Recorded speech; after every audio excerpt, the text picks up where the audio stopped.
Welcome to the Carleena Show podcast. I'm your host, Carleena Angwin.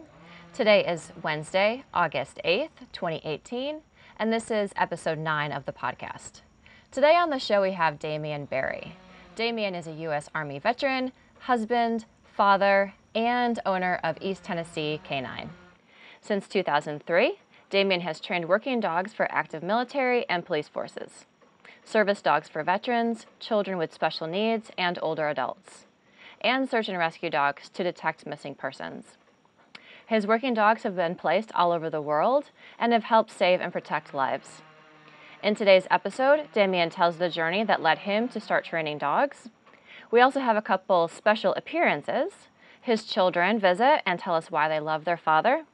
And his friend Andrew Simmons, another combat veteran, joins the conversation and talks about Damien's mentorship and their unique friendship. For Damien's contact information, visit the Carleena Show website at carleena.fireside.fm and click on Damien's guest or episode page. If you are watching our video interview on YouTube, don't forget to hit the subscribe button. You can help support the show by rating and reviewing on iTunes, or visit our Patreon page and become a patron. That's patreon.com and search The Carleena Show. One more thing, thank you Stephen Lorca for video editing, photography, and graphic design. Now I bring you Dameon Berry. I'm just meeting you today for the first time, but we talked on the phone, I guess it was last week. But I feel like I've known you for a lot longer because of my friend Andrew, who I've been talking to for a couple of years now. He mentioned you as a mentor and told me a little bit about your story. So you've kind of been in the back of my mind for a little while. I've been thinking, that I would just love to sit down and talk to you. So I'm glad that we're doing it. Well, first off, thank you for having me. Yeah. And I'm looking forward to it. Well, Let's have a good time. Let's have a good time. That's right. Okay. And it's funny because we're talking about Andrew like he's not in the room, but he's just sitting right over there. And surprise, we're going to bring him on at the end. So he's going to say a few words about how Damien is his mentor and all. So anyway, so how about we get started? Talk a little bit about what you're doing right now. Okay. So I've started my own business, East Tennessee Canine. I train dogs, anything from family pets to police and military working dogs. Mm-hmm. I do a lot of my own sport dogs as well. But I'll have a 25-acre farm. We raise Black Angus beef cattle here. Oh, wow. Yeah. Okay. So you train, is it working dogs? Yes. Is that service dogs or is that different? Service dogs, police working dogs, military working dogs, and including family pets. Okay. Like your little labradoodles and that kind of stuff. I do all those things too. Okay. So we'll get more into that in the end, like what the difference is between like a service dog and a military working dog and police dog and the type of training that you do. Okay, so then let's see. So you and I are the same age, but and I'm a couple months older, so I'm wiser, definitely. Exactly. Yes.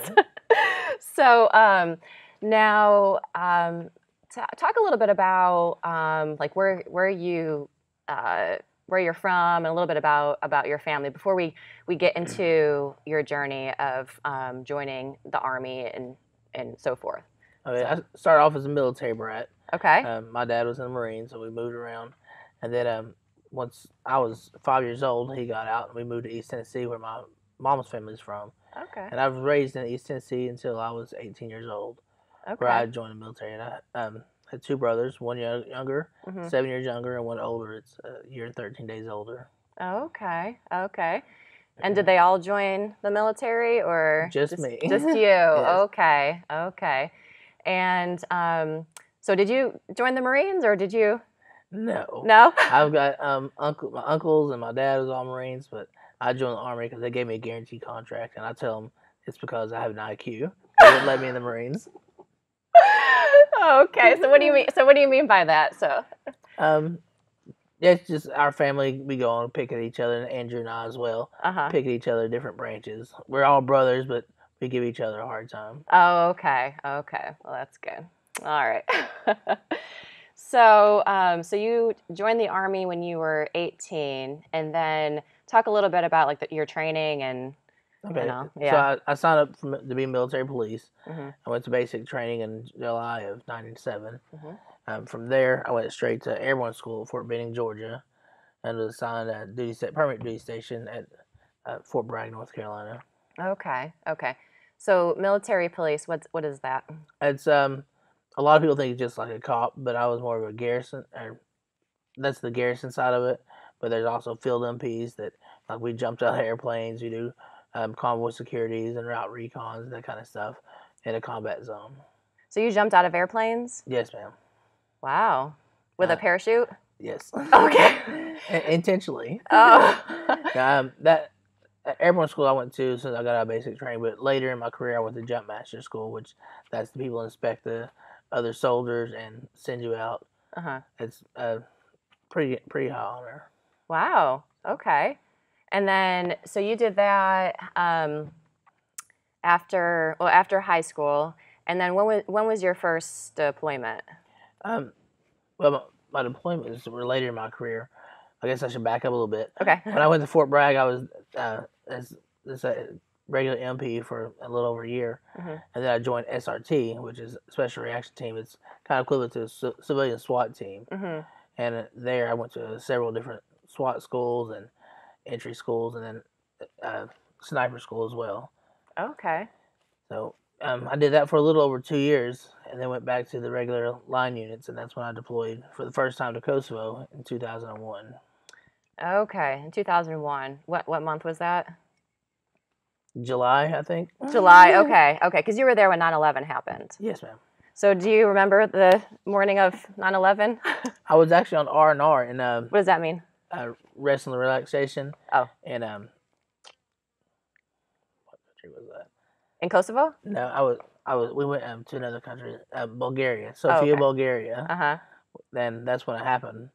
Like the first night we were there. The next morning we woke up and everybody's going crazy and the broken languages and all that. It's like I didn't know what was when they were talking about plane crashes and bus crashes, and we're like, these people are crazy. So and then finally they called us all in, put us on lockdown. Oh, okay, okay. And so how much longer were you there in Kosovo? We were there until the end of in Bulgaria for 2 more days, but okay. But we went back to Kosovo, and then we were there until the end of November. Okay, okay. And so then you came home from Kosovo, and how long were you home before your deployment? I was we were back in the States for 6 months before we were sent to Afghanistan. You went to Afghanistan, okay. Yes. And can you talk about anything about what happened over there, or anything just in Kosovo or Afghanistan? In Afghanistan? We deployed there in July as well, and then we did your route recons and that kind of stuff, and patrolling the area. Okay. That kind of thing. Okay. Okay. Okay. And you were there for how many months? We were there for 6 months. You were there for 6 months in Afghanistan. Okay. And how old were you? I was 23. You were 23. Yes. Okay. And what was your position, or what was your rank, or your? I was E5 sergeant. And then, once I came back, I got promoted to staff sergeant E6. Okay. And I did that in under 5 years. Okay. Being entry. Wow. Okay. Okay. So then you came back from Afghanistan, and okay. So bring us up to from that point up to your accident. Is there anything important that happened in between there? I was sent to a school, BNOC. This is a school you have to go to when you become a staff sergeant. And I took my bike with me because I didn't want to miss a whole summer riding. And that's where I got an accident. I was at Fort Leonard Wood, Missouri, when I got my motorcycle wreck. When did you get your motorcycle? As soon as I came back from Afghanistan, like the week of. Okay. So you came back from Afghanistan and you got your motorcycle, and then how much time was there between when you got it and your accident? 6 months. Oh, there was 7 months. There were 7 months. Right. Okay. And so So tell me about that day, like what you remember. I had a friend of mine that was riding with me, and we were going to the Lake of the Ozarks, riding Route 66. And I don't remember it, but what happened was I was passing, and a van took a left in front of me, and I T-boned it.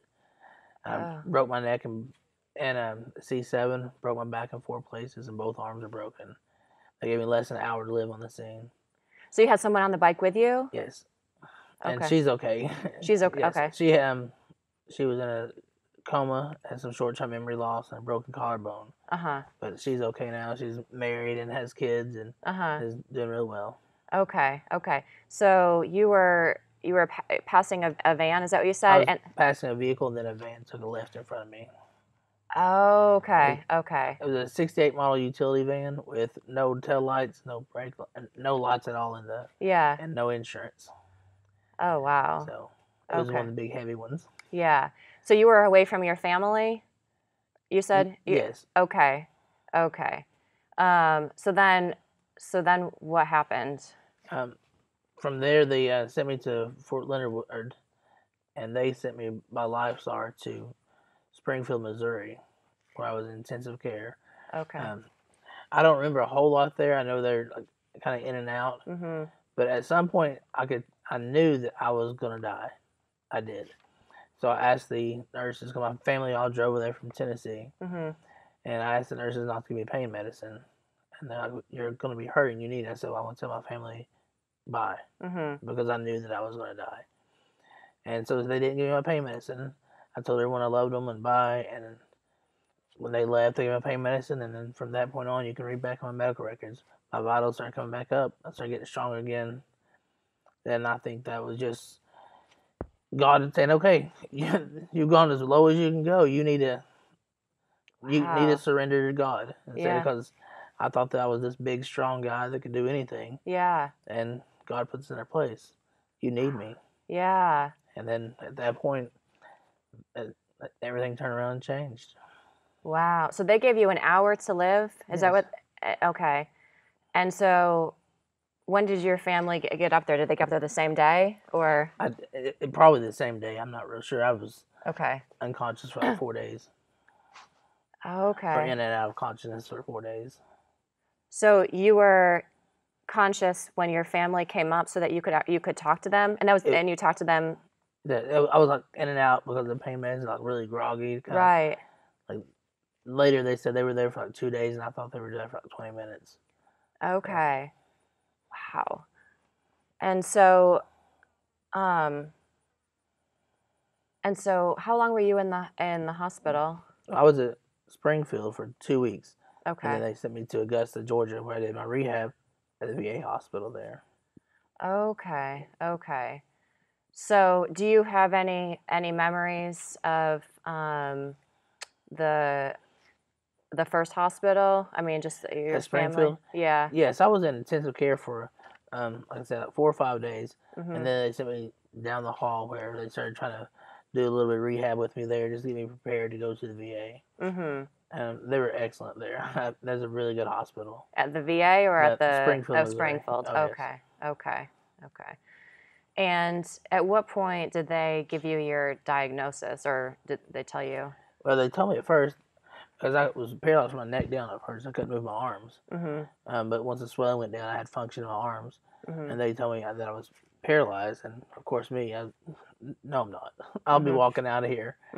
So, and at that point, like, a lot of people say, have hope. But I agree that hope will cripple you. You can have hope that maybe one day I'll walk again, but you can't sit back waiting for it to happen. You got to go. You got to move. And that's what you did? Yes. Yeah. So, okay. So then you went to Augusta, Georgia the VA hospital there for your rehab? Yes, ma'am. Okay. And, all right. So tell me about that and the people that you met there. Okay. It was an experience coming from a civilian hospital where everybody dotes on you and that kind of stuff. But I've never had any real complaints with the VA. I mean, I have small stuff here and there, but you have it anywhere you go. A lot of people talk bad about the VA and their situation, but I've never had any real bad problems with them. It was hard. It was really tough. I've come from being this tough guy in combat to laying here can't even raise my arms up. But I met a lot of good people there. I met one of the guys that I met actually got me kind of indirectly started doing dogs. He was an older gentleman named Rollins. His nickname was Rolo for Rollins. We used to talk about pit bulls and dogs and stuff all the time. And I told him, you know what? When I get out here, I'm going to get a pit bull and I'm going to name him after you. And he just thought it was the best thing in the world. So before I got out, he passed away. So I kept my word to him. When I got out of the hospital, I was looking immediately for a dog. And his registered name was Hoyt Rollins Rolo, but we call him Rolo. He wasn't anything special. He was a backyard bred dog, and probably shouldn't have bought him. But knowing what I know now, I would never bought a dog in that situation. But he was what I needed at the time. Of course, a puppy, you got to get out of bed in the morning, take him out, take him to training, and that's what kept me going. Because at first you come home, you want to hit this low point.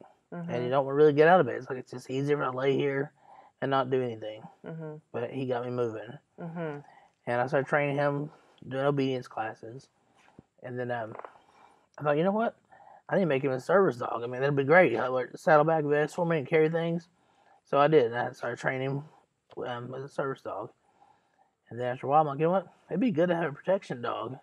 So I started doing that, and I joined some Schützen or IPO clubs. What does that mean? It's a German sport where it's tracking, obedience, and protection, and that's what I compete in still to this day. But to do some protection work with him, and he was a phenomenal dog. He had a great on-off switch. I used to volunteer at child runaway shelters, and he would go in there, and the kids would roll around on top of him and have their arms in his mouth, and he was just good as gold. So how did you know how to train? I trained with club at first. Oh, okay. And then I went to different clubs and trained. And that's kind of what got me. Well, I competed all over the country with Rolo. I mean, we went from Michigan down to Florida in competitions. But at some point, you're competing with people with Malinois and German Shepherds, and pit bulls are just not designed to do that kind of work that long. So I needed more dog. So that's when I started looking into the Malinois, and I got my first Malinois named Shelby, and I started competing with her and doing really well. And people would ask me here, hey, can you help me out with my dog? Can you give me a pointer here? Can you do this? I thought, well, okay. And then people started wanting me to train their dogs. I thought, well, if I make enough money to pay for dog food, I'll do it. Sounds great. And that's kind of how it started off. People asked me to help them a little bit, and then next thing you know, I was like, okay, I'm going to charge a little bit more because I'm getting overran with dogs. And it came into a business like that. Wow. So, so you were in a club, and then the club traveled around the country? No, just me. You join a training club, and then if you want to compete in other places, you do. Okay. And how was that, traveling around the country with a dog and with a disability? I mean, was it a challenge or? It's always a challenge. A lot of places you go to, people camp out, and I can't camp. I've got to have a hotel room with a bathroom and a shower that I can get in and out of. So you do have other accommodations you have to do. I went to a trial a couple of years ago and didn't have a battery charger and forgot it at home. And so I'm hoping my chair doesn't die during this trial. Yeah. But it's a lot of different things. You got to pack a lot more stuff. But that's back when I was single, and it was a lot easier then. Now I have kids, it's a little more difficult. I don't travel quite so far when I compete now. Oh, okay, because you have the kids here, and right. Yeah. Well, they go with me. My kids. Oh, they go with you. Oh yeah, my wife and the kids, they love going to watch. Oh, okay. Most of the dogs I train now, I usually have a kid in my lap while I'm training them. We'll go ahead and pause right there. At this point in our conversation, Damien's children arrived, and we gave them an opportunity to say a couple things about their dad. So now we have Kendall and Isaac. And Kendall, can you talk a little bit about what it's like to train dogs? You have to learn, and you have to learn really hard, and you have to train. So how do you train them? You like 6-day plots. Plots? What does that mean? That means down. In German, right? Yes. Oh, in German? You speak German? Wow. And who's this sitting next to you? Isaac. And who's he? My brother. Yeah? Do you love him? Yes. Oh, that's good. Is there anything else you want to say? You have to learn really hard and be. Good. Well, that sounds like good advice. Can I get a high five? You have to be very patient, not you. Can I get a high five? No? Okay, that's all right. Okay, so what do you think of your daddy? I like him and he's playful. He's what? He's playful. He's playful? How so? He plays with me like Barbies. He plays Barbies? Mm-hmm. Oh, which Barbie does he play with? Ken. Ken? Uh-huh. Cat. What? Cat. You have cats. You have cats? Two cats. One's named Nacho and one's named Taco. Oh, those are good names. And how many dogs do you have? I don't know. Your dad said 25, is that right? Yeah. Yeah, does that maybe? Does that sound about right? That's client dogs too, isn't it? Oh, okay. What's your dog's name? What's your dog's name? Rose. Rose? Your dog's name is Rose? Yes. Oh, did you train her? Not very much. Not very much. Oh, okay. She still has time to learn. A puppy. Oh, okay. Okay. Is there anything else you want to say? No. Okay. All right. Well, thanks for coming on the show. Thank you for having us. Thank you for having us. So let's talk about when your little brother introduced you to your wife. Okay. Yeah. Are we going now? Uh-huh. Okay, sorry. Okay. My little brother and I, of course, we have a 7-year gap, but we've always been really close. I mean, I helped him play football. I mean, I was kind of coached him along with everything in life. Super smart kid. He's in the top 1% of the world as classified as a genius. But he and my wife now went to school together, and I don't know why they talk on the phone all the time. And then he's like, you know what? You should meet her. And I'm like, well, whatever. I don't really care. I wasn't ever looking for a relationship. He's like, well, all right. Mm-hmm. But we were at Texas Roadhouse one day having lunch, and she calls. He's like, hey, why don't you come out here and meet us at Texas Roadhouse? Well, she decided to show up, and we met. And it wasn't love at first sight, because I was trying to hook my brother up with one of the waitresses there. So she thought I was a jerk. But we started talking to each other on the phone after that. And okay, we're gonna get together and make my brother a cake because he was driving a truck at the time. And he was gone for his birthday. He drove a truck? He was a truck driver, yes. Like an 18-wheeler? Yes. That's what my dad does. Oh, really? Mm-hmm. Okay. But so he was gone for his birthday, so we made a cake and took pictures and all that stuff. And then we started seeing each other a couple times a week, and I would buy her a meal, and then she'd say, well, I have to buy you one. So we did that back and forth, and I think it's just our way of keeping each other together. But we probably were dating maybe 3 months, and then my brother actually passed away. He got in a motorcycle wreck when he was 24 as well. So he was the same age as you. Yes. My motorcycle wreck, when I was 24, 18 days after my 24th birthday, I got my wreck. He got his wreck 7 years later, 16 days after his 24th birthday, and passed away 3 days later, so the 19th day. So where were you when you found out that your brother had been in a wreck? I was actually at home. I was training dogs. Okay. And one of my friends called me to let me know. Mm-hmm. Okay.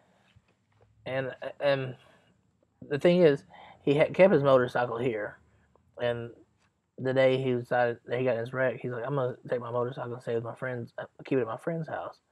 And I watched him go down the road. I was like, I didn't have a good feeling about it, and I didn't know if it was just because I didn't want them messing up his motorcycle or what it was. But it was 45 minutes later, I got a phone call. Okay, and when you say here, you mean you were living here at the time? Yes. Were you okay? And he had kept his motorcycle here, but then he was going to bring it to his friends. Yes. Okay. So I saw him literally right before he passed or got in that wreck. Okay, and you just had a bad feeling about it yes. before? Yeah.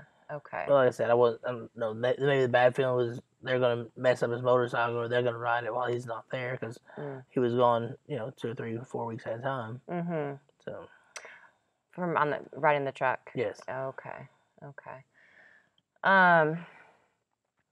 Okay. And so how was that for you? I mean, after... For me, my mindset is never over. So he's going to be okay. He's going to pull through this. I'd already discussed with my mom. He's going to stay here. My house is handicap accessible. I'll take care of him. We're gonna push through this. It's not a problem. Mm-hmm. He had a broken neck, same level as mine, and it's obviously from the helmet.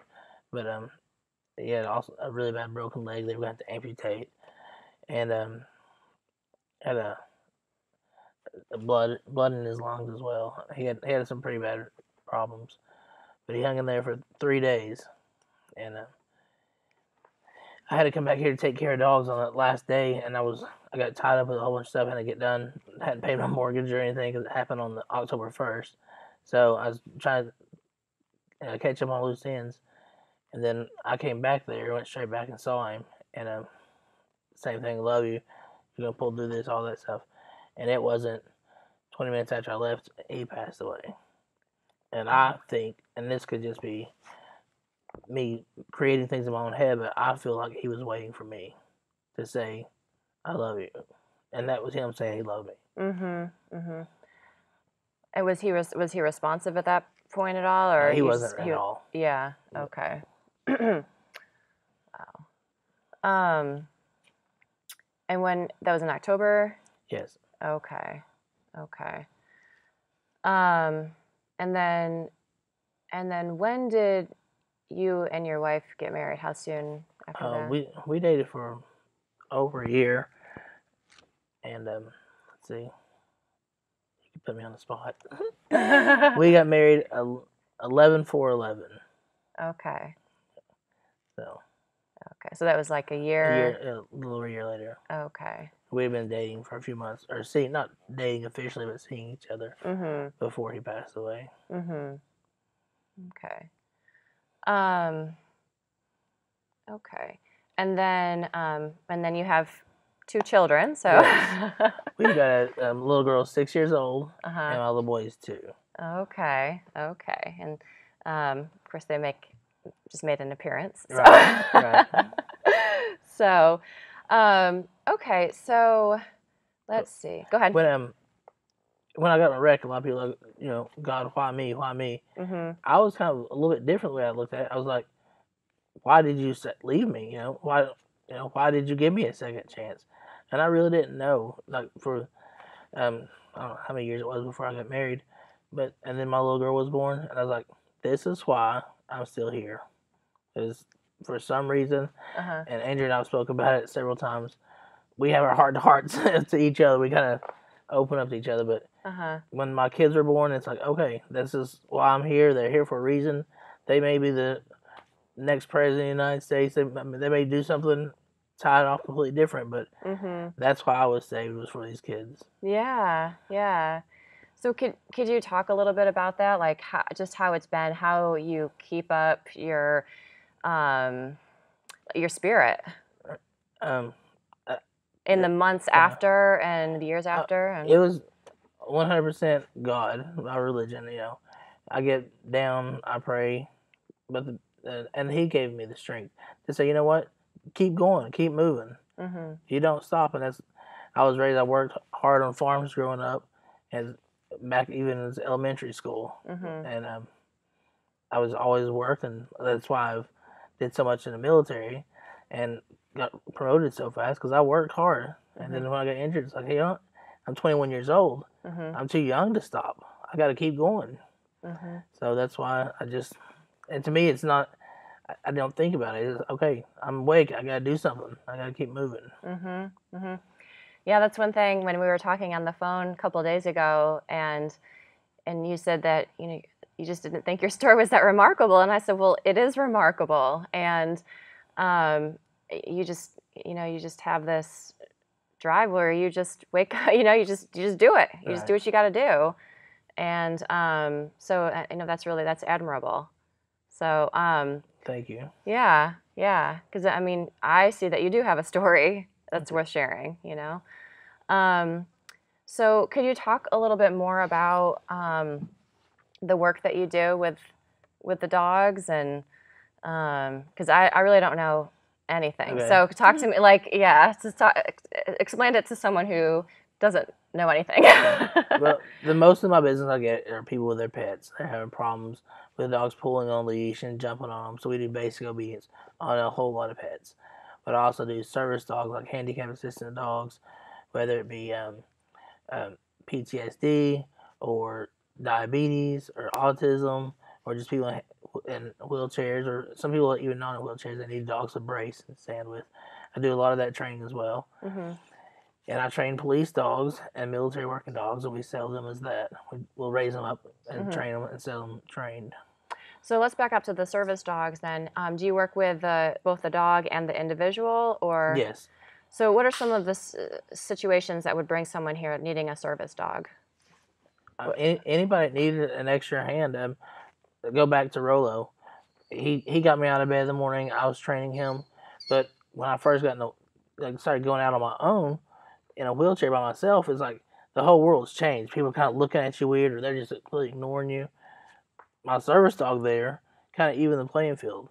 People looked at me, oh, hey, that's a nice dog, or whatever. Mm-hmm. It made people communicate with me rather than ignore me because I'm in a wheelchair. Mm-hmm. So they are great for people with emotional and stress issues and anxiety going back into public after an injury, or just because they have those issues to begin with. Mm-hmm.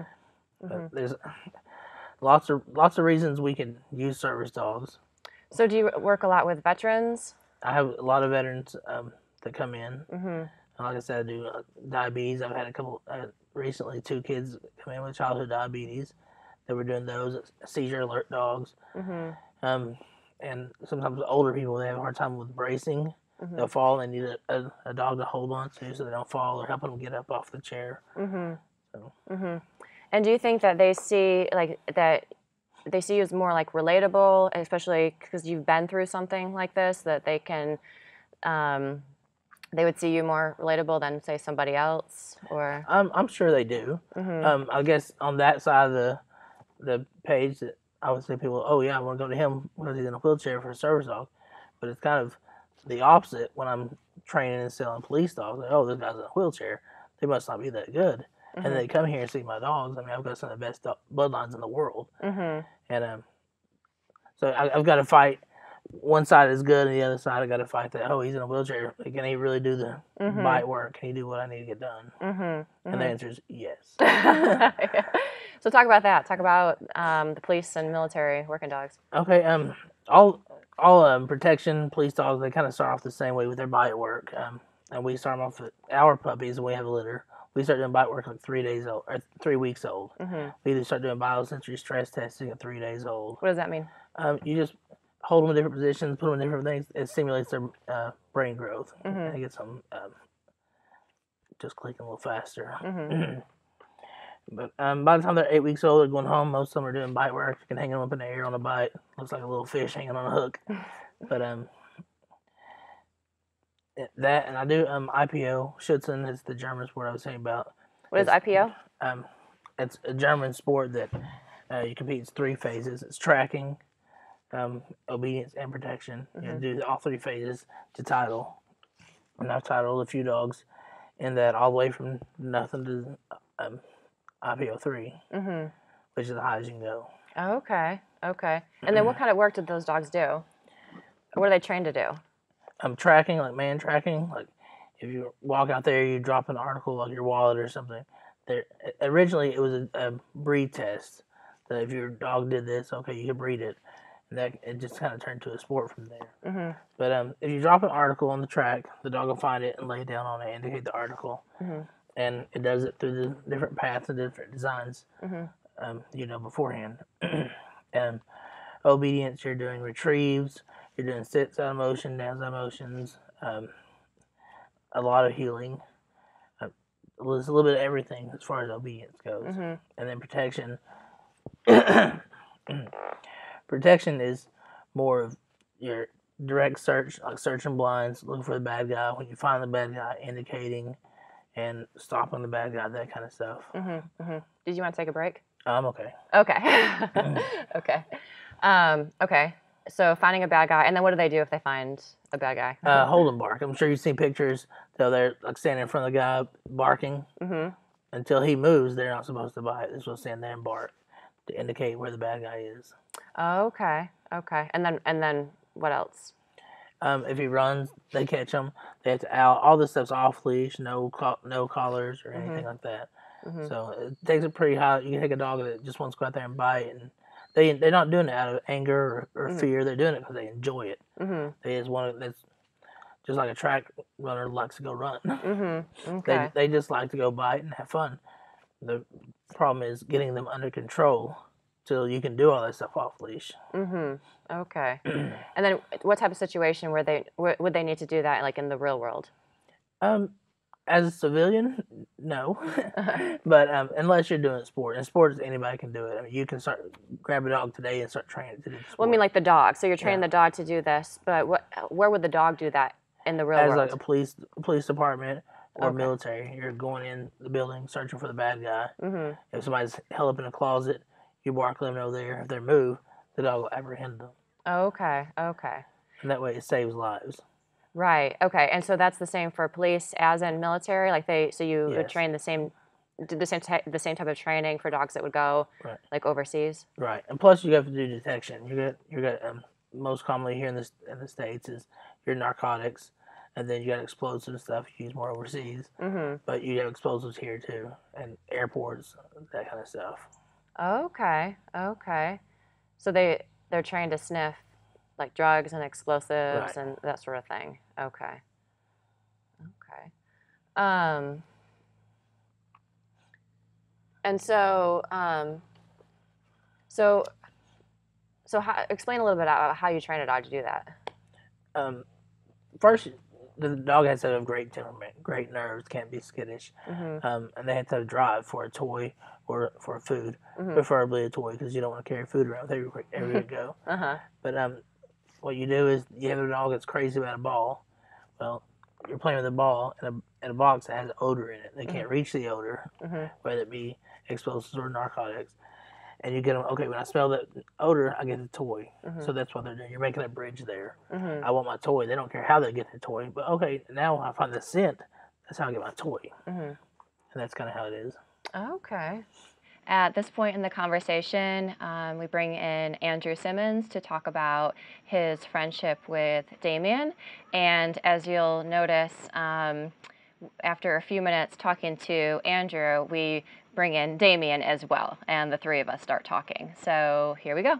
Hi, Andrew. Hey, how you doing, Carleena? Oh, great, good. Good. Yeah, I figured since you were sitting on the other side of the table for so long, we'd bring you over here to hear your perspective a little bit. So, yeah, we didn't want you to feel left out. Yeah, appreciate that.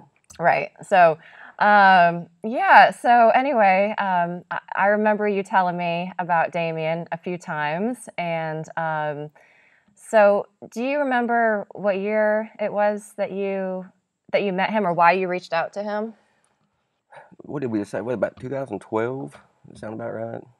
So I was at a party with a coworker, and over at their house, and I had brought Xandra with me. Xandra's one of my Dutch Shepherds. And so I brought her with me. She's very social. And one of the ladies there stopped me, like, I got to take your dog's picture, and I was like, okay, yeah, go ahead. So I didn't know it, but she took a picture of Xandra and sent it to Damien.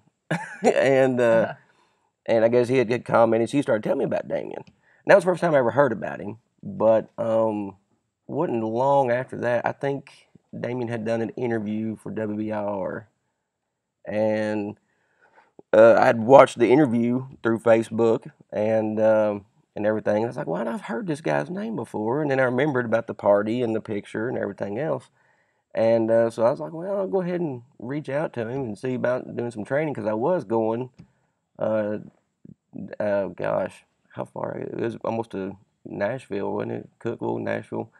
So over 2-hour drive to go train somewhere. And it's like, well, this guy's up in Union County. It's my backyard. So that's when I gave him a call and we got together. Because before that, you had just done like regular training, right? I hadn't done. I had paid somebody to come help me with Layla, my first dog, and they had come to my house and helped me work through basic obedience with her, and then I more or less taught Xandra basic obedience myself, but not as good as Damien would like.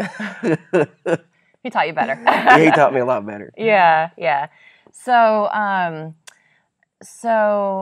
you've mentioned that he's been a mentor to you, or Yes. you've kind of looked up to him, and he's helped you through some things. Could you talk about that relationship and how he's helped you? Well, I mean, sure. Like I said, I could do basic obedience, but a lot of mine was like using hand signals and things of that nature, which is not really the preferred method. So, he first taught me how to fix that. It's like, Xandra would do basic obedience, but not to the best of her abilities. So first we cleaned that up, and then I asked Damien if he thought that she could do personal protection work or IPO stuff, and so we tried it out, and she can do it, but it's not for her. You can tell it's not her cup of tea, but she can do it. But yeah, so he kind of helped me. He taught me, how to get her to do things, and she worked out pretty well. But even besides like helping with the training, you had mentioned that he had just been like a mentor, like a friend to you, and kind of helped you through some tough times. Right. Yeah. Well, and from the very first day we got together, I mean, found out he was Army and I was Marines, and from that day on, it was game on.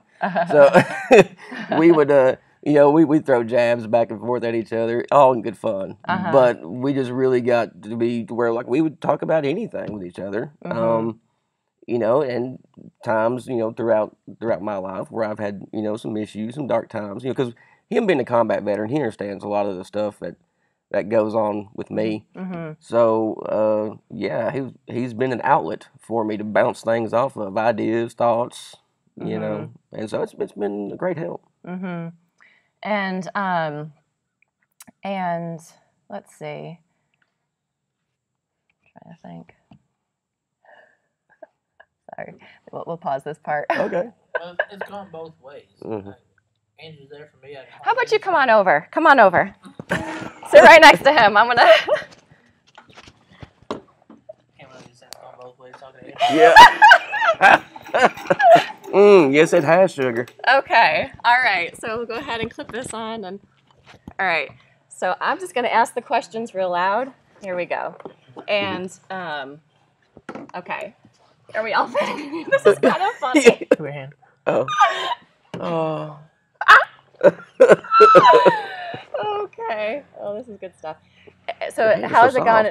So how has it gone both ways? Anytime if I need to talk to someone, I can call Andrew day or night. He'll be there, no questions asked, and I'm there for him the same way. So our friendship started off as dog training, but grew pretty fast, pretty quick, because we have kind of stomped the same dirt, chewed the same mud. That's right. That's right. So could you give an example of some just ways that you've helped each other? Well, I'll go ahead and tell you one that bailed me out big time is that the last litter that we had, Xandra was in labor for 19 hours, and I did not sleep at all. So up all night in the box with her, helping birth these puppies. I was tired when it was all said and done, and hadn't eaten. I hadn't eaten. I had very little to drink. I had no food in the house. I was all out of tobacco. I was in bad shape. And so Damien and Jamie and the kids actually came over, brought me pizza, brought me drinks, brought me some tobacco, and hung out with me, and then let me go take a shower while they took care of the puppies and Xandra. So yeah, that was just one instance, but that one was huge. Huge. Can you think of a time when he helped you? Yeah, anytime, thinking about things in the past, things at work, things in the future, we sit down and we'll talk about it 5, 6, 20 hours. Oh yeah. But Well, we get in deep conversations about stuff probably everybody does, but he's my go-to. If I need to call somebody, I call Andrew. Yeah. I say one night after we were down here in the building working dogs, I think everything that night, and I started driving home, and his battery died on his wheelchair, and he was halfway up the driveway. Oh no! And and he didn't want to call and wake up Jamie and everything else, and so he gave me a call. I was already 20 minutes down the road, and so I turned around and came back, and then because he had intermittent power, so we'd like, okay, on the count of 3, push. And so it took us a little while, but we made it back up there. But that was just funny. We horse laughed about that because I think I fell a couple of times, skinned my knees up trying to push him, and that's probably quite a sight. Oh, I'm sure it was for somebody to be watching. Well, he didn't know I had a little power at first. Yeah. So he started pushing, and I hit the power, and the chair went out from under. Oh, I I face planted right in the gravel. Yeah. Skinned up, bruised up both my knees. But it was hilarious. Like I said, we laughed. We horse laughed about it. That's funny. But we find ourselves in situations like that kind of routinely. Right. And we laugh. We have a good time about it. Andy and I become such good friends. I've actually started teaching him how to do decoy work, so he can play the bad guy now. He put on a bite suit and the sleeve. Yeah. And I can take it to a certain point, and then finally it's like I need somebody else for the dog to bite too, because I can only go so far. Not physically, but the dog's mental. So you can't let your dogs bite you forever. They bite other people. And he stepped up, and he's becoming a pretty good decoy. Okay. Halfway decent. I don't want to blow his head up too big. Yeah. But no, he plays the bad guy, puts the suit on, and puts the sleeve on, does that kind of work with me. And that's he's really cool. a lot of help. Yeah, that's really cool. Huh. It's fun. It's fun. I love it. What other stories? Oh, man. We were telling you earlier, we drove to Chicago to pick up a dog, and come to find out we got there, the dog was super aggressive. So we drove back with this dog. It was a 95-pound Dutch Shepherd, was very aggressive, in a plastic crate. And the van just the whole way back praying it wouldn't bust out. And we didn't have a kennel set up because we were told the dog wasn't aggressive. So we didn't have a kennel set up, and then after we came back, we had a 2:30 in the morning, freezing cold out, hands freezing to the kennel, assembling it so we can get this dog out of this crate that wanted to eat us. Yeah. That was a good trip. So what do you do with a dog like that? He's got a great pedigree. So he's a breeding dog. He's already titled. He's done French ring and that kind of stuff, but he's not trustworthy as far because he's already bit people. Okay. And that's another thing too, is like, you know, the person that did that to that dog did that intentionally. They made that dog that way intentionally, and then it got to the point where you can't handle it. And unfortunately, he's what 5 years old at the time, so 5 years of being led down this road to be the type of dog that he is, it doesn't change quickly or easily. Everybody wants a big bad dog until they have one, and then they don't want a big bad dog. My top stud dog, Tommy, he's known all around the world. He's the only Dutch Shepherd in the world to be IPO 3 and Grand Champion Show.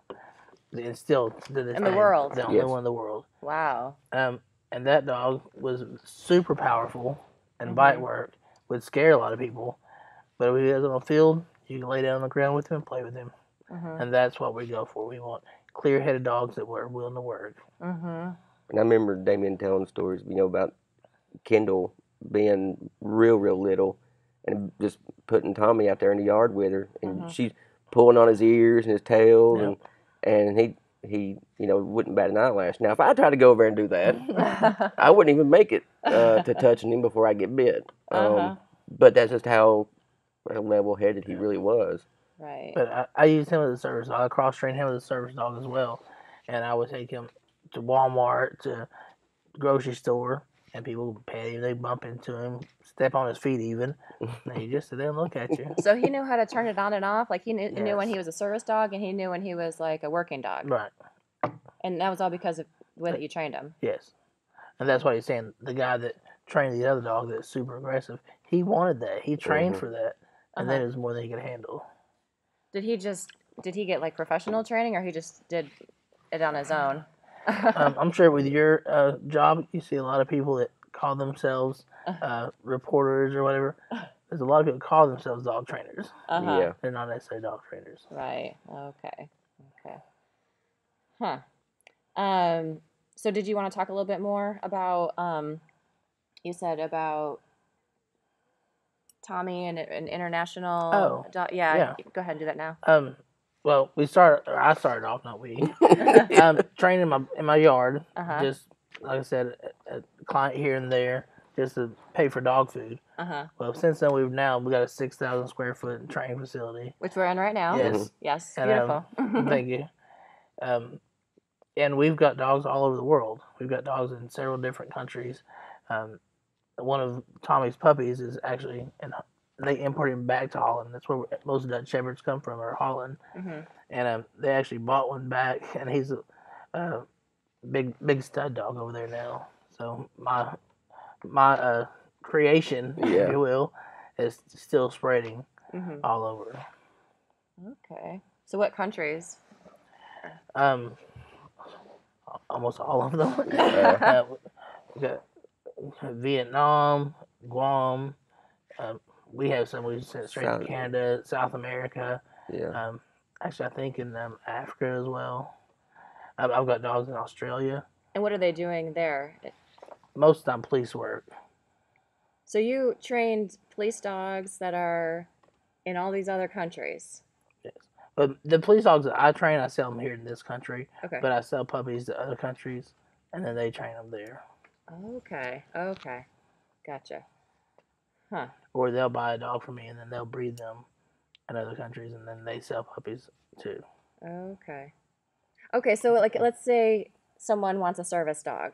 Okay. What do they do? It's a lot cheaper if they have their own dog, or want me to go help them find a dog, because I can check the nerve, the temperament, the stability of the dog, and its working ability beforehand. If you go out and buy these dogs that's already trained from some of these professional service dogs, you may pay $30,000 or $40,000 for a dog, and they can come here with their own dog, and I can train them for hundreds, not thousands. Right.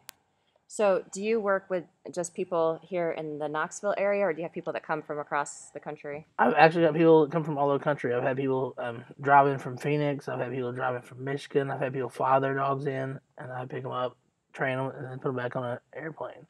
So I've got dogs all over. I've got some people that come to weekly training that drive 4 hours one way from North Carolina and Nashville, Chattanooga. So what else should people know about your business? Like if they wanted to reach out to you? We do pretty much everything. I don't do herding cattle, and I don't hunt. You don't hunt? I can't get my chair through the woods. Yeah. So I don't do hunting dog. I can train. I put obedience on any of them. But I don't teach your dog how to go chase coons. Oh, okay. Yeah. So the work that you do is here in the warehouse, or do you call it a warehouse, or is it a training building? Training building. Training building, and then outdoors. Yes. Okay. And we've got big hay fields we do tracking and stuff like that on. And we can go. They've got a state park down the road. We can do man tracking for like search and rescue. That we use there too. Okay. I think that's something interesting too, because Damien's actually done that with some of his dogs.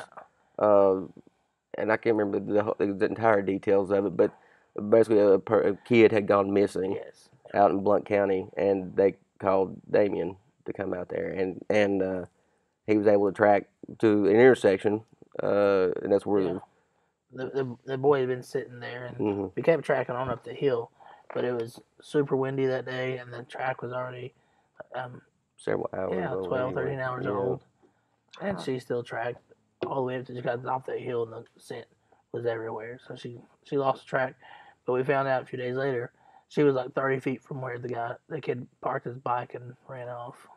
Oh. So she tracked it. A kid on a bicycle. 13-hour-old track in high winds. So wow. She did pretty well. And so the police department contacted you? Yep. So the police.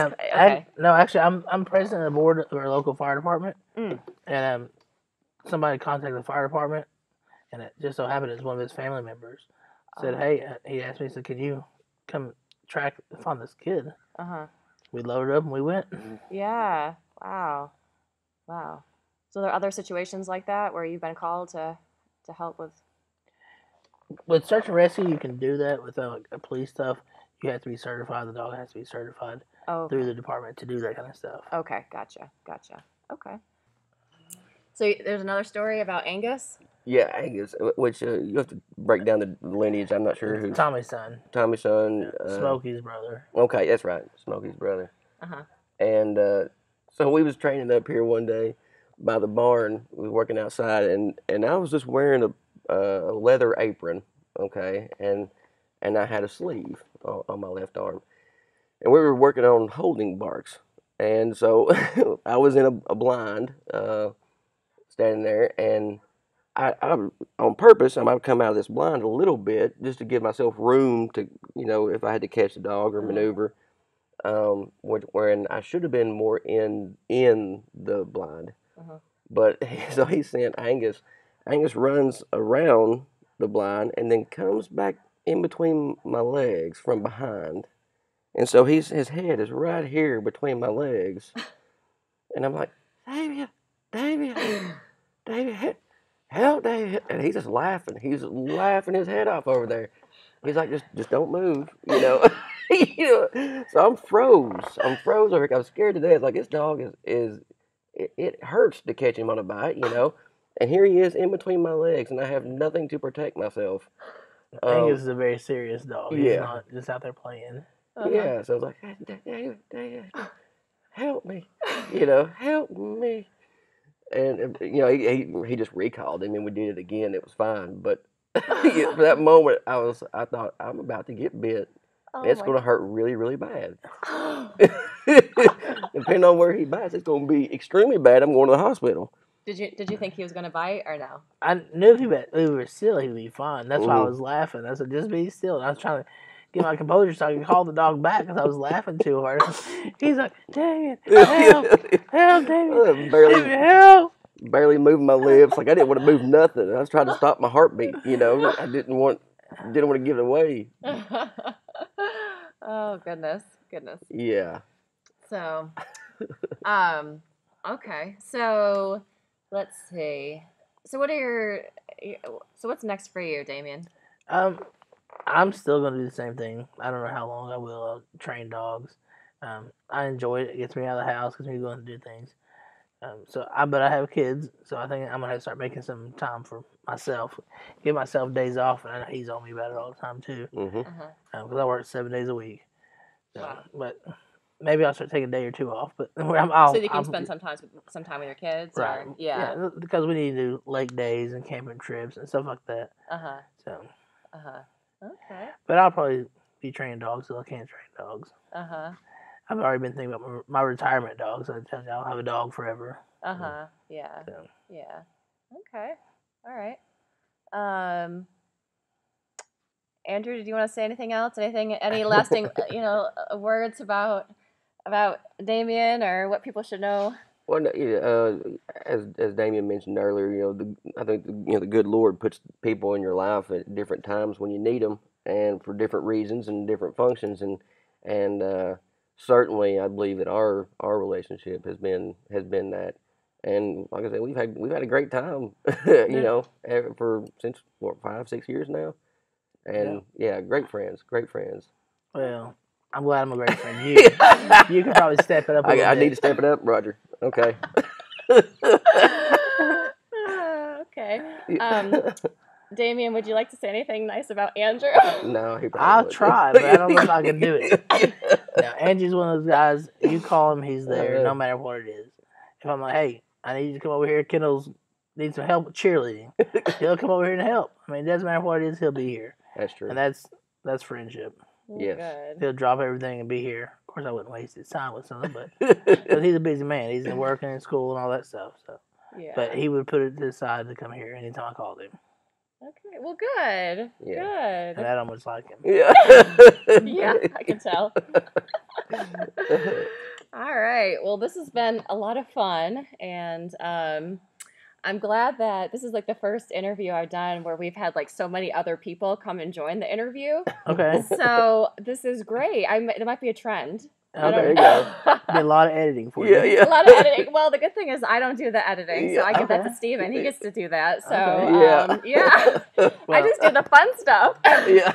And I got beautiful kids, so you don't have to worry about that. There you Yes, go. they are beautiful. That's true. Not much That's true. Photoshop. They get it from their mama. Yeah. So, all right. Was there anything else? Anything else you want to say? I'm good. You Yep. think you're good? Okay. I didn't think I could talk this long about myself, but I guess we did it. Yeah, we did it. We sure did. All right. Well, thanks for coming on the Carleena Show, and I've really enjoyed talking to y'all. Well, thanks for having us. It was fun. All Good right. time. Well, good. Yeah. That concludes episode 9 with Damien Berry. I want to thank him for coming on the show and sharing his journey with us. If you'd like to learn more about Damien and connect with him, visit the website carleena.fireside.fm and click on Damien's guest or episode page. If you would like to support the Carleena Show podcast, please rate and review on iTunes or visit our Patreon page and become a patron. If you are watching this on YouTube, don't forget to hit the subscribe button. Your support helps people find the show and ensures that we continue sharing heroes' journeys with you.